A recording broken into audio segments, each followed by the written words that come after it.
Should. Sorry. All right, sorry about that. So do you think I'm on mute right now or no?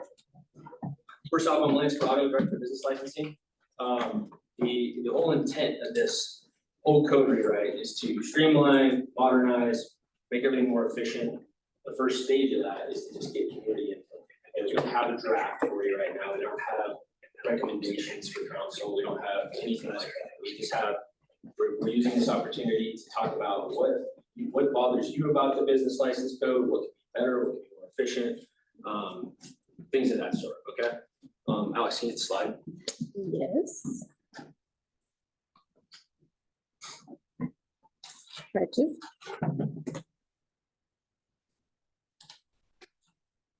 There we go. There we go. Okay, this is basically that was what I just said, okay? The Sorry. staff said, we're here to facilitate. I'm happy to answer any questions that you like, any questions that you have. Basically, we're here to hear you, okay? So I'm gonna go through and I've narrowed it down to a few topics within Title IV and Title V, just the general provisions for licensing. Title IV is your general business license code, and Title V is your privileged license code. As these meetings progress tomorrow and the next Monday and Tuesday, they'll get a little more detailed as to the type of license we're talking about, be it alcohol, mobile food vending, massage establishments, cannabis, things like that. So these are just the broad topics that we're going to go through today. And like I said, I kind of leaned them down a little bit. So look at the next slide, Alex. So now, obviously, there's the general provisions for licensing are all listed on the website. Okay, I'm going to make sure that all this material is available on the website, where you can register for any of the future meetings if you don't want to actually show up. There'll be printouts, there'll be updates, any sort of drafting we do, all that information will be. I'll share that, make sure you guys have that website information forward.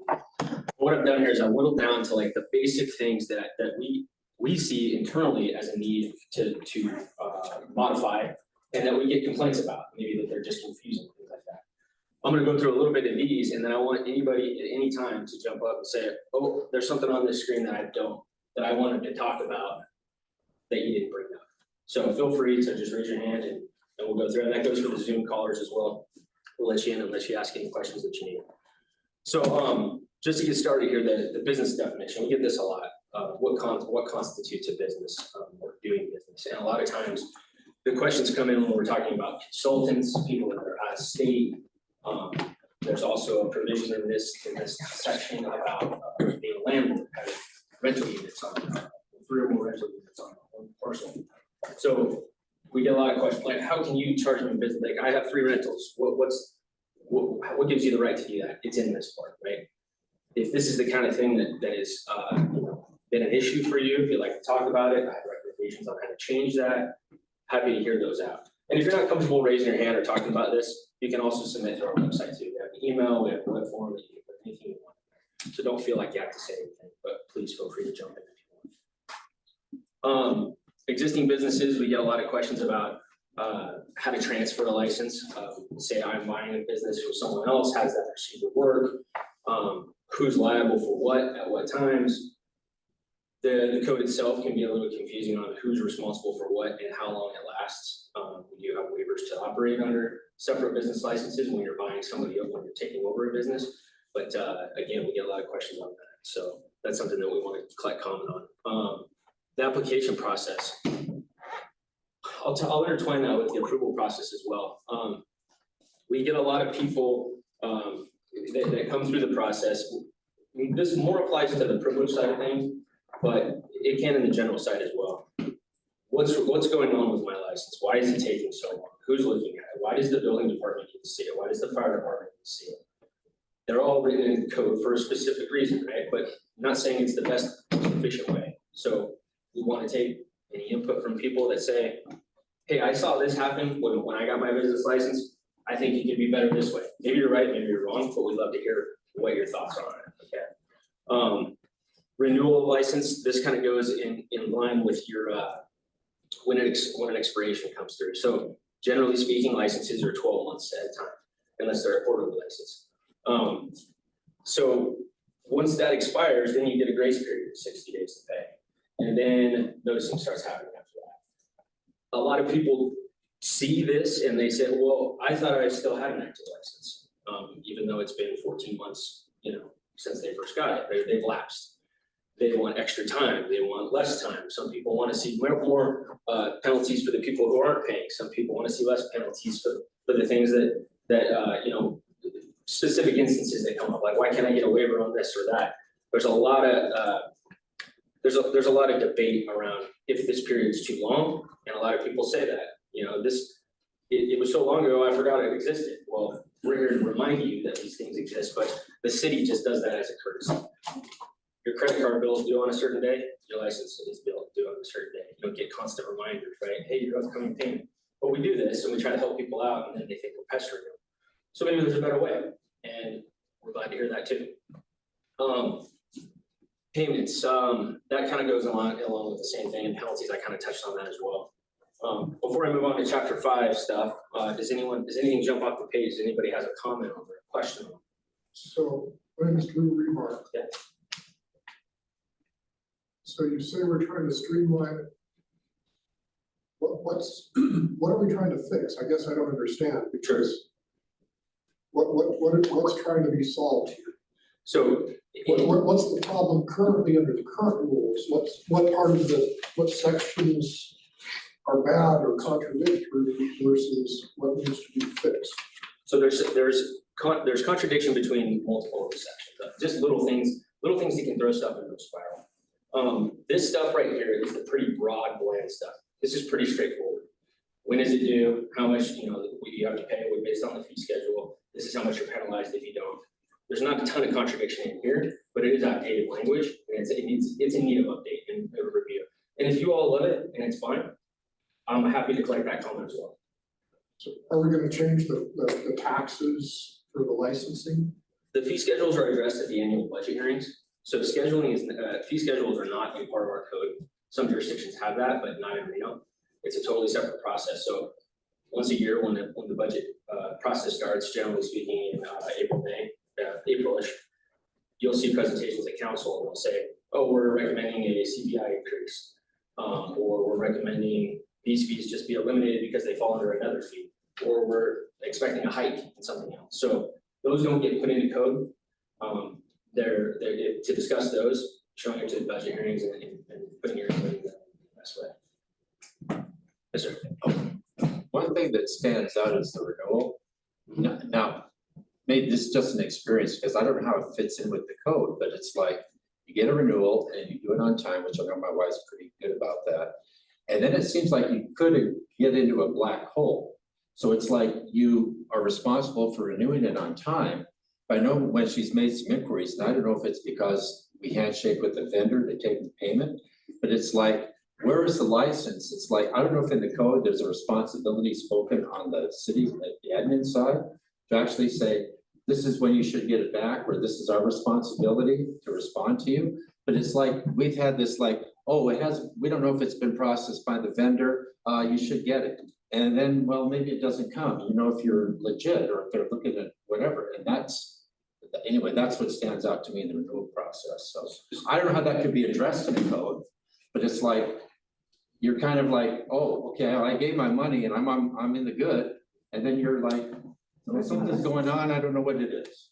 So basically, you're just saying like non-responsiveness to a payment being made and then your license being reissued? Yeah, or basically not reissued. It gets some kind of black hole. That's happened more than once. Okay, no, that's good feedback. Not necessarily like you said, I don't think that's necessarily something we would address in code, but yeah, you know, customer service wise and division. It would be nice to know. I don't know if in code it would be like, this is our response. We are set to respond to you by so and so. It seemed like if you're responsible for giving, you know, the money, there should be some state of responsibility on the city side to, you're going to get the license in 10 or 12 days. I don't know if that's in there or not.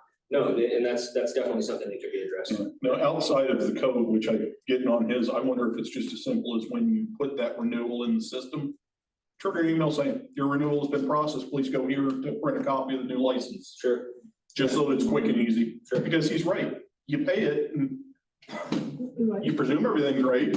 Sure. But I don't know that there's any process to double check that. Okay, that's good. The only other question I would have at this point, have you looked with the business definitions to try and make them match the county, city, Sparks, and some of those others so that they're consistent across the region. That's part of this process. Okay. Yeah. And we will be looking at the local jurisdictions around Yeah. here and in Nevada as a whole. Yeah. And I know that's not just you, but it'd be Yeah. nice if the definition is No, common. that's true, because there are discrepancies between that, like. Because if nothing else, then you can also get to a regional license potentially. Potentially, and that takes a lot of collaboration. This is the first step of that, though. Yeah, so, exactly, this is a good point to talk about those kind of things, because I believe, like I said, Washoe County, I think, is 4 units, or one of the jurisdictions is 4 units for rentals and not 3, so you get these kind of, little more rural usually, so yeah, everything's different. sure, But I did have some questions on the existing business licenses, existing there.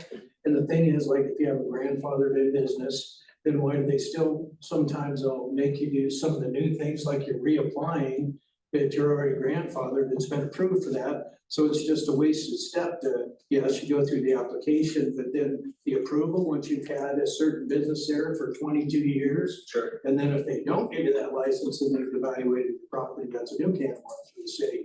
So if you have an existing business license, you shouldn't have to do certain things like you're a brand new license going and they make you post something on the window sure, when you've already been grandfathered in. And there is a grandfather clause in most case law, and that is if you got the license within 6 months, you're still grandfathered in. Right. So they shouldn't have those extra steps if you're already applying for the same business, you've been grandfathered with that building forever. So it just seems like a waste on someone when you do a business license transfer. Yeah. For a new tenant. It just seems like it's just more city regulation and waste of time for you. sure. It just, so that's what I can see on this part. Okay, no, that's good, it's good to hear too. I know that part of that process, like you said, in a lot of places, it's 6 months, right? And that's land use stuff that will allow something to continue.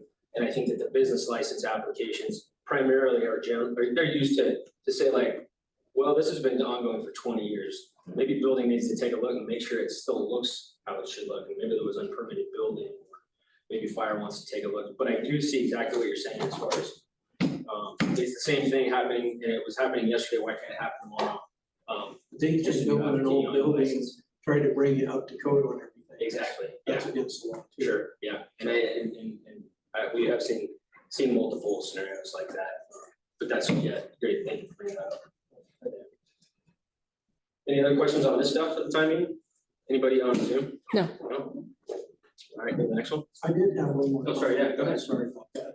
The fact that our city manager, at the city ring, Mr. Thornley, nothing against Holland and Hart law firm, but they ended up hiring Holland and Hart at a no bid contract for $700 and some an hour to oversee this. We have city attorneys, and he worked there.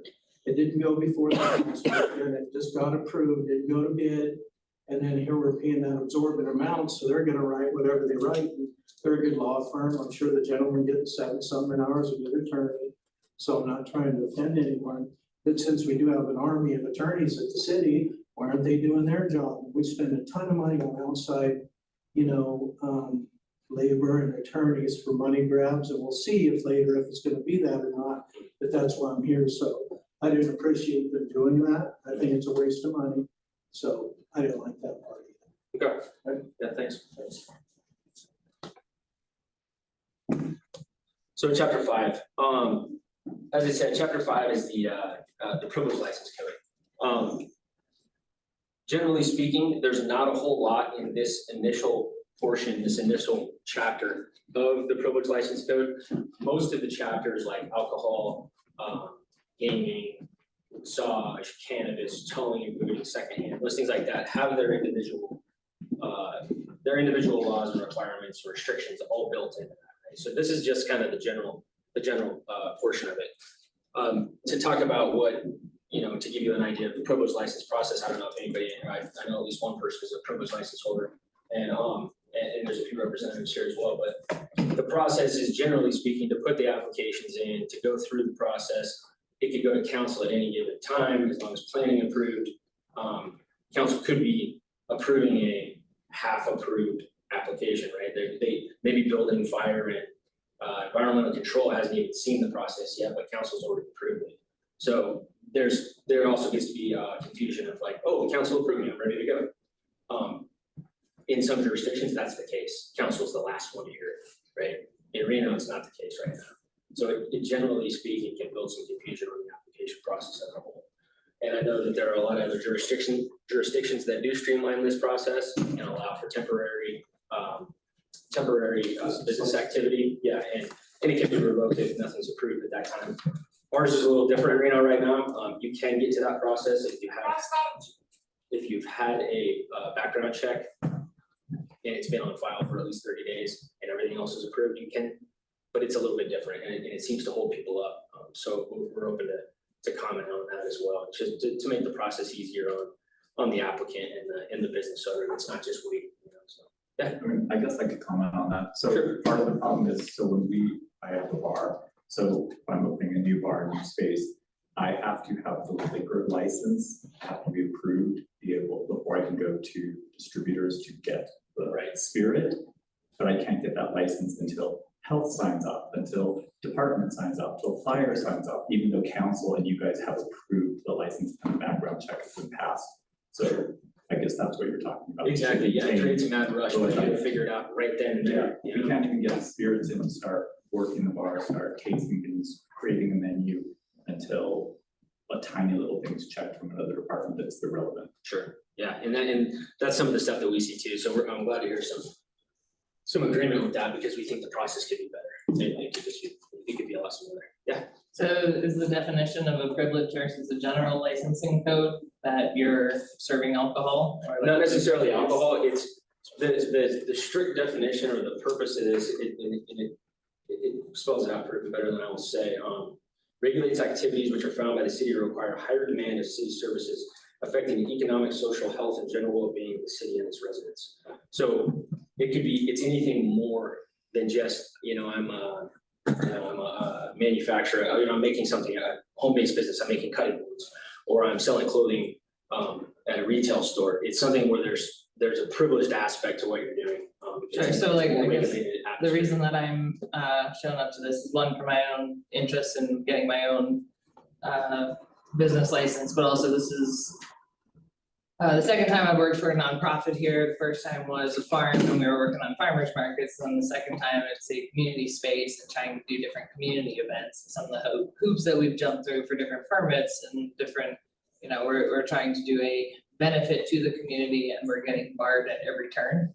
And it's becoming like trying to give back and create community, and it's like kind of kicking the little person in a way. Yeah, so are you speaking more specifically to like a special event, a special activity type of thing? Yeah, so the location I'm currently working is, I don't know if they really want me telling where I'm working. You don't have to, this, you don't but want like, to. it's a community maker space, and so we are throwing different events monthly, whether it be like a painting thing, or whether it be like a pumpkin thing, or whether it be, but things to build community, and like we're doing some kids classes, we're doing adult classes, and we've jumped through a lot of hoops with the fire marshal to get the wood shop open and the metal shop open and things like that.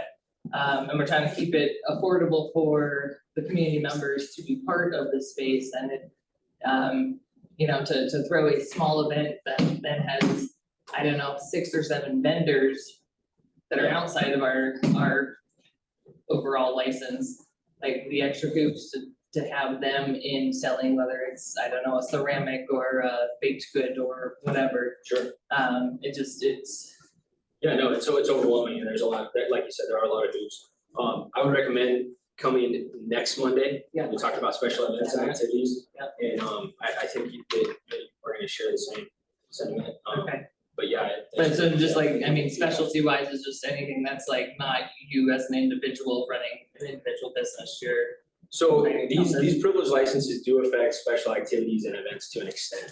If Okay. you're a nonprofit organization, and you don't have an alcohol license, you do need to pay for a permit to have somebody that is licensed to come and show up and be there. Or you could go through the process of a background check and all that stuff and be responsible for We've yourself. worked it out to get a cabaret license, but there's still like some, uncertainty on where that lies, or like what things we can do with that part of the license or not. Sure.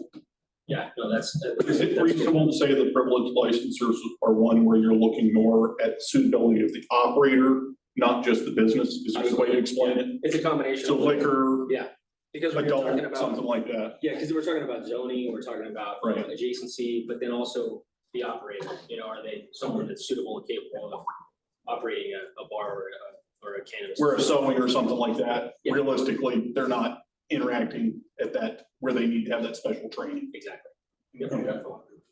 But I did have a couple things too. Sure. For like liquor, for instance, that's one of the most expensive licenses in the city, so hopefully they stop that. And then, that call of service thing you mentioned where they use more city resources or businesses.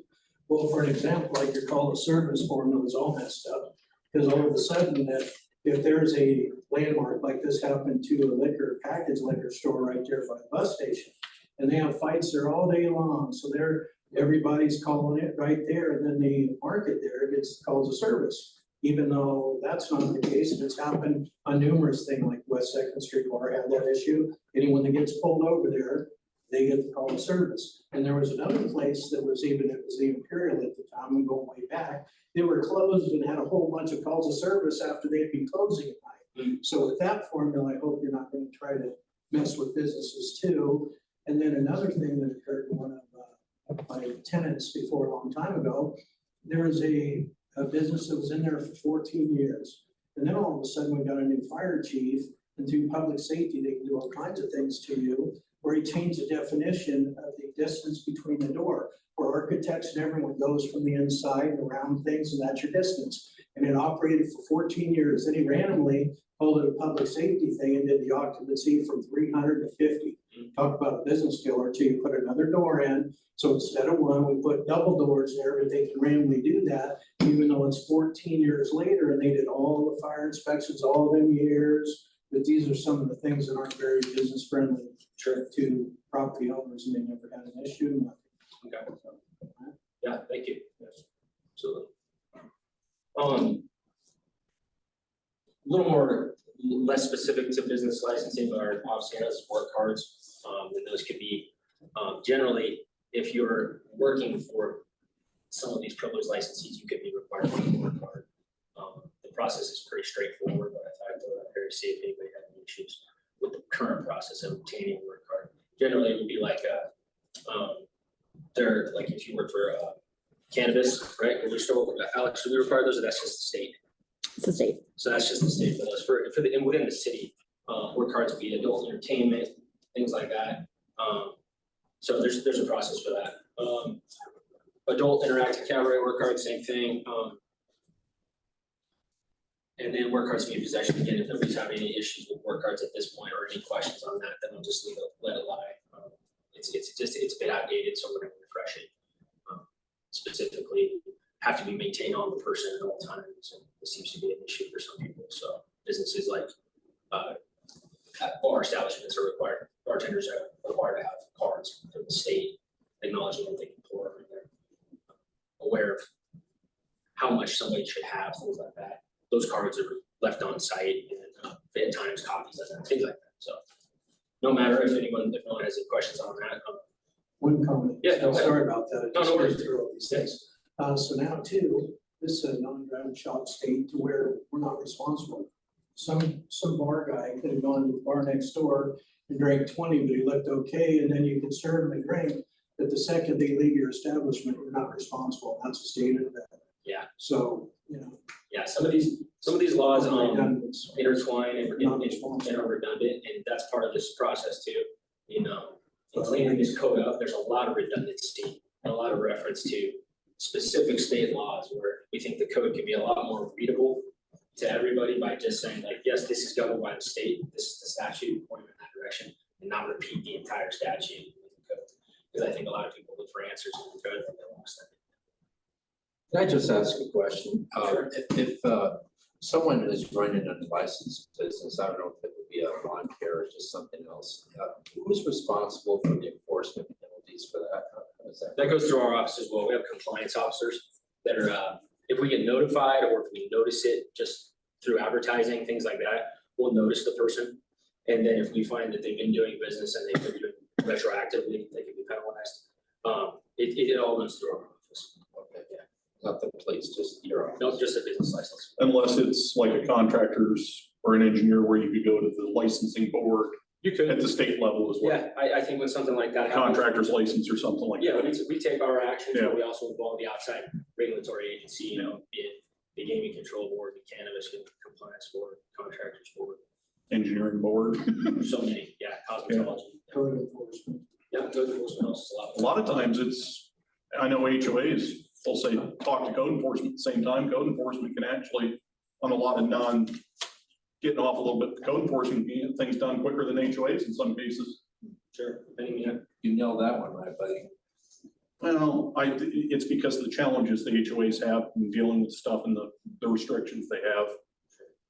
I've been on both sides of that one. Any more questions on this piece? Alex, anybody on Zoom? No. No? Okay, next. So basically, tomorrow's meeting is gonna cover alcohol, gaming, tobacco, paraphernalia. Like I said, today is just basic licensing stuff, right? Just applications, fees, penalties, what are hiccups in the process? We're gonna dive deeper into these specific types of licenses over tomorrow and the next week. So if you have specific questions on that stuff, then I would definitely attend, or you can zoom in. We'll have this little one stream on so you guys don't have to worry around it as much, but again, next slide. If there's anything that you can do, anything that you'd like to submit, you can do email bo.code@reno.gov. And then you can also go to the business license website, reno.gov/business license. And there's a couple links on the main page where you can go, it'll take you to a page specifically for this project. And places you can submit comment, you can get on a mailing list, you can view these meetings, view council meetings that are applicable, anything like that. So that should be your one-stop shop if you have questions on what's been updated, what direction we're going. Just to give you all an idea of how the next part of this is gonna work. After we collect all this comment, we're gonna use this, we're gonna use our internal comment, we're also gonna use council's comment, and we're gonna take all that information, give it to our consultant, they're gonna give us a draft. And then once we have a document that's ready to be reviewed, we're gonna reinitiate this entire process. I would expect that to happen just after the new year, probably, by the time we get through all this and all the data sorting and everything else. So we'll again post all that information, review it online, you can join us at the meeting and talk about it, however you'd like to. But we want to make sure that this is all transparent and everybody has a say that wants to say something. So yeah, if you have more questions, happy to answer those. If not, we're available through the email and yeah. Anybody got anything else? Yeah. Is there a question for within these sections, are there sections that you guys have already evaluated and started working on changing and that you share with us where you're heading in the direction of each of these different sections? Yeah, What has already, been discussed or talked about? the only things that have been talked about are the things that come up on a regular basis between us and the community, right? Like we haven't sat down and said, let's change this to this. We haven't done that. We're leaving this as blank as we can right now. Because we don't want to create something and put all the work into an ordinance and then come back to the communities like, whoa, this is not our problem. This is totally backwards. So we don't want to waste our time doing that. We have, when we get into alcohol, for instance, and cabaret licenses and how that all works, we've all seen how that unfolded in the last year and a half, 2 years. And special events for that matter, like we constantly hear, this is too hard. I just want to put on a little event in my business. We know the pain points are there, but we don't necessarily have all the answers at this point. So we just want to hear what your biggest pain points are first and any recommendations, and then we'll take it back. And during this process at all, will Washoe County Health or Planning or any of those departments be joining us? Because that ends up being some of the conflict. And I don't know that you have any jurisdiction over Health Department, which Sure. is a sticking point. Yeah. And then Planning as a whole and Fire have completely other states, which you guys can't Right. change as well. Will they be joining through any of these meetings? At this part, at the initial feedback part, probably not, but we're definitely taking that. I've already sent information out to each of those departments, to all the departments in the city saying, what are issues that you've seen on your side? What do you get complaints about? What's holding you back from doing your job? Or what do you have constituents complaining about? Especially like special events. Yes, exactly. Because those departments are all involved. Exactly. Yeah, so no, they're definitely a part of this process. And as we get drafts involved and going over the next few months, they'll definitely be a part of that, and maybe when we do the presentation of our draft, then we can have them there to say like, this is why I think this, you could ask them that question, what's so important about this piece, and then they'd be the subject matter expert on that, and reply. Are they gonna be able to have say over what the public, we all decide to change, which might fall under their jurisdiction? Yeah, You know what I absolutely, mean? yeah, Like, we know, hey, we don't like this, we don't like what fire or health is doing, sure. yet you don't have any power over their. Exactly, and I think just this being a public process. If it's being thrown out there and it's being said by the public, like this is a major issue, like we need to address it. There may be certain public safety concerns that make that unchangeable, for a specific fire inspection or something like that. But I'm more than willing to put the information out there and make sure that there's direct, visibility from the departments and the department heads and say like, this is this is an issue, this is causing issues, how can we make it better? So, I hope they do consider like with liquor places and stuff like that. You'll have a few that moved into the entertainment district. And there'll be a bunch of complainers there. They moved into the entertainment district when everybody loves our 24-hour town. That's what Reno and Nevada is in the whole state. And then so everybody else likes it, comes from the outskirts, but what if they get 50 complainers that live there, that move there? You can't move the train when you move next to the railroad track. And then I hope they take that into consideration too, instead of a lot of times they cater to the casinos. sure, And they shouldn't, because everybody should have the right to do business, because they're expensive liquor licenses. And everybody's money just as important as everyone else's, so for sure. I hope they're gonna be fair about it and not already have it made up. I hope public input actually means something. Yeah, absolutely.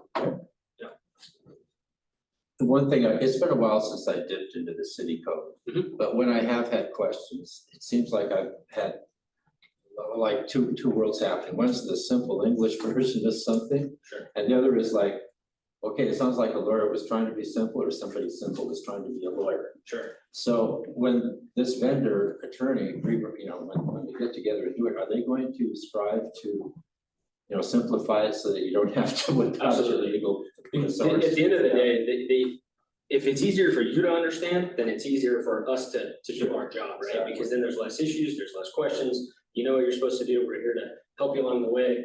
But yes, it needs to be. Is there any comments on that, what I just said, if you had? Have I had any? No, not yet, but I know that internally, our internal comments have, because there's always a discernment between what a word means here, like, well. What is the intent? Yeah. Exactly. Or, and we can't always rely on intent. And trust me, So, code isn't the worst. yeah. And shall and may, there's a world of difference between shall and may, Yeah, so no, that's definitely gonna be a big. I will. I deal with the building code regularly, so trust me, municipal code's not as bad as the building code. Gotcha. So, yes, it'll be like Thanks that. for addressing my Well, question. electric codes, but Lance, I do have someone on Zoom. Yep, go ahead. Okay. Joe, go ahead and unmute and then you can speak.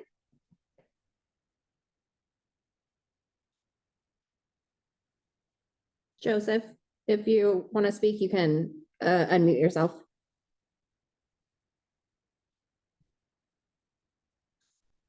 Maybe?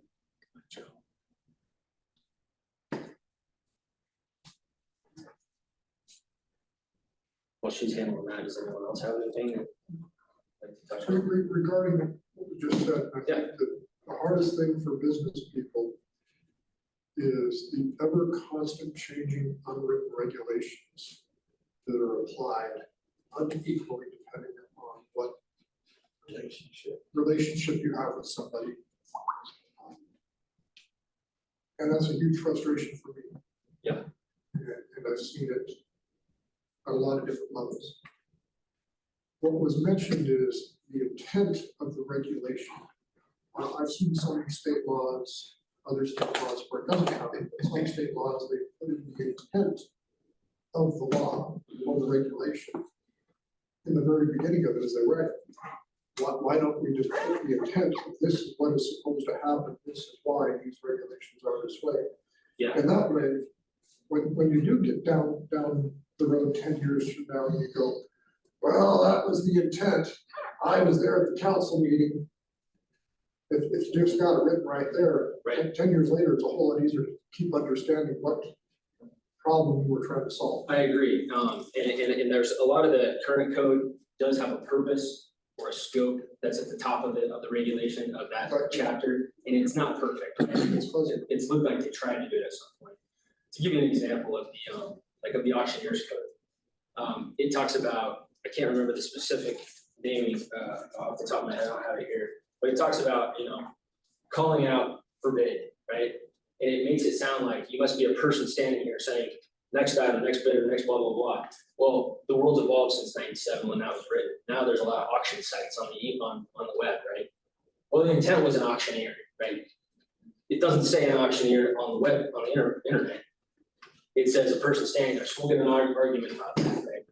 And I don't want to rely on intent. To an extent, there are certain scenarios where you have to, but I don't like that. I want it to be black and white, and I want you to read it the same way. that I read it. Oh, I'm So I not think saying you're right. don't I make it think you're black and onto it. white, but even when things are black and white within the state of Nevada, and municipalities.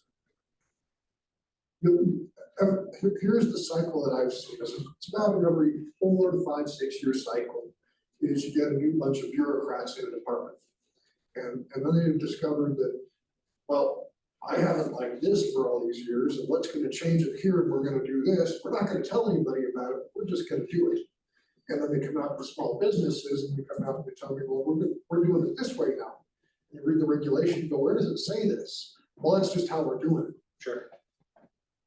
How can you stop that from happening? Because that's not how Yeah, it's supposed to be. you're right. It's supposed to be and I- stable for us. I think like you said, over the years, since this code has been stagnant, there is a lot of policy that has had to be built in to the regulation of this stuff, because there's an instance that maybe never comes up. All right, we need to address this because it's not in the code. So we create a policy, and that needs to be transparent, but you can't live off But- but- policies, but- you wanna build it in. Let me get to that right away. The problem with creating policy is actually regulation. Sure. If you look at NRS 233B, this is at the state level. And what does it take for a state agency to create a regulation, and what is the definition of a regulation? Yeah. So I don't know if it's within the city code, but can the city define exactly what a regulation is? What the word regulation means, because what they just described is creating a policy under, I believe it's NRS 233B038 is the definition of regulation.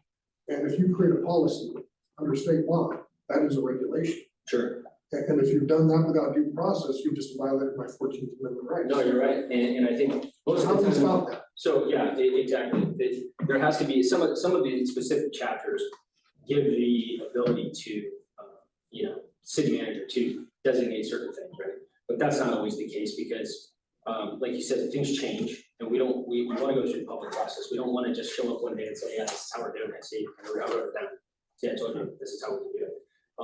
And I think this being specific, to how we write this code and getting as many scenarios and examples and things like this is only gonna help that so that we can draw it out. And I don't wanna make a big encyclopedia of regs, right? We wanna make it easy to find, we wanna make it easy to enforce, easy to follow, everybody's happy with it. So yes, maybe there's some definitions that can go into exactly what these do, what this regulation entails.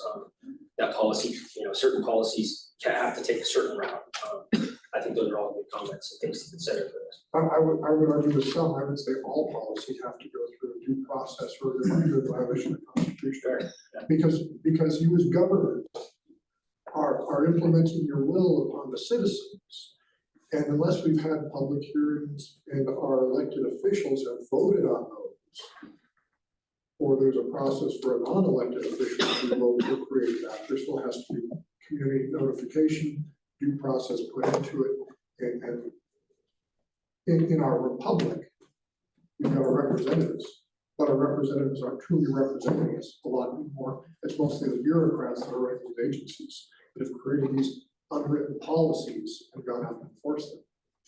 And that truly is a problem. Confusion on business friendly.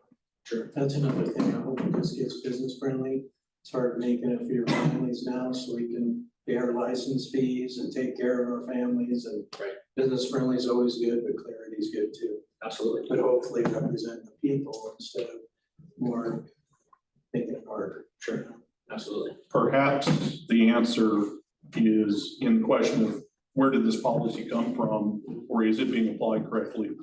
is make it very clear, if you disagree with the finding in the field, how do I now clarify and ask whether that's appropriate or not? Sure. And put that process in so that discussion can happen, and if nothing else, here's the policy where it was written, here's where it was discussed, and the process was followed. Sure, So at least there can be education on everybody's side.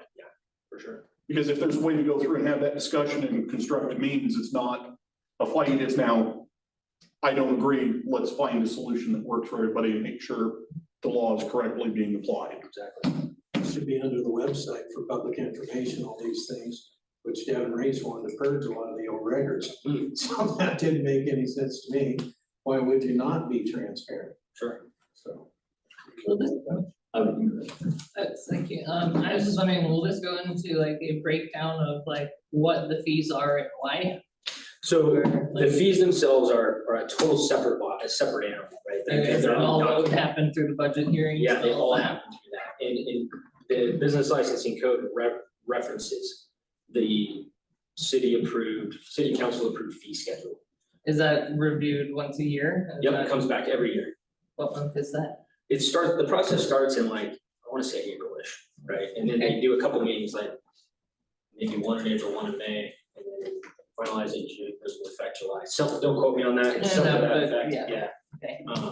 But and then that's when you have the opportunity to view the documents. To say the state, I believe, actually dictates when that process has to be done. Absolutely. Okay, this is very random. I don't know where this fits in here, but it has affected a ton of businesses. And if you own buildings, building owners, business owners will know. When I applied for my license, I somehow got lucky and I've let other business owners now know. If you're opening a bar, restaurants, opening glass washer, dishwasher, whatever that might be, we then have to go to TOMWA, which then ends up, if you haven't signed in your lease, you can end up with a $10,000 bill from TOMWA that you were fully unaware of, that stays with the building, not with the business. And if it wasn't caught before written into your lease, that business owner could incur that giant cost based on the equipment that would be put in there and use of water. Sure, But on that, your guys' thing is just a check with TOMWA. right, And there's no like, hey, you should be careful, this could cost you 10 grand. sure, And if you didn't build this into your lease in advance. Yeah. You didn't expect a $10,000 bill from Yeah. water. and I think that's one of those things that's probably not code related, but from our purposes of intake and from putting out information to the applicant, I think, yeah, we could probably do a better job of saying like, highlighting this. Yes, This is a it's big deal. literally one of the things I tell anyone's opening business, check with your landlord, check with someone before you sign anything to find out how much water rights are on that property, otherwise you could owe up to 10,000 or more. Right, okay, yeah, thanks. Yeah, I got lucky, but Sure. I was. I got so lucky. Were you able to pull them through or no, Alex? No. So, okay, if anybody's listening online, and you'd like to make a comment or question, please go to that, you send it to that email or go to the website and submit a form. I apologize for that, and we'll be able to get back to you and share that information as well. So, Will you be the one doing the, for your remaining? yes, yep, I'll be here, like, it's two of each, right? So I'll do this again tonight at 5:30, and then tomorrow we'll do the new subject, 1 and 5:30. Would you mind kind of doing, in case 50 people show up tonight, as most people work during the day? Yeah. Can you kind of update if anything different occurred and we'll rely on your honesty? Yeah. For tomorrow's meeting? Oh, yeah, If any absolutely. more happen instead of Yeah, no. send through two of these? No, I don't blame you at all, yes, I can, I'll figure out the best way to do that, but yes, I would agree, that's helpful for everyone. Thank you. Somebody might bring up something that nobody was thinking of right now. Thank Thanks you. for doing this. Yeah, absolutely. Again, if you have any questions, just shoot an email, and happy to get back to you. Thanks. Thank you. How many people? I got it, thank you. Of course, yeah, have a good one. We don't know.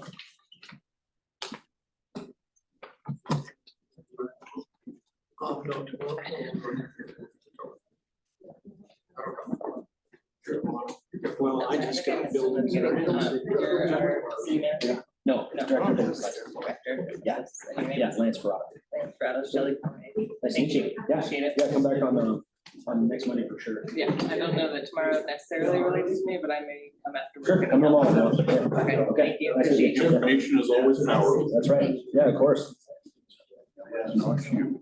What would you do in a small favor? Sure.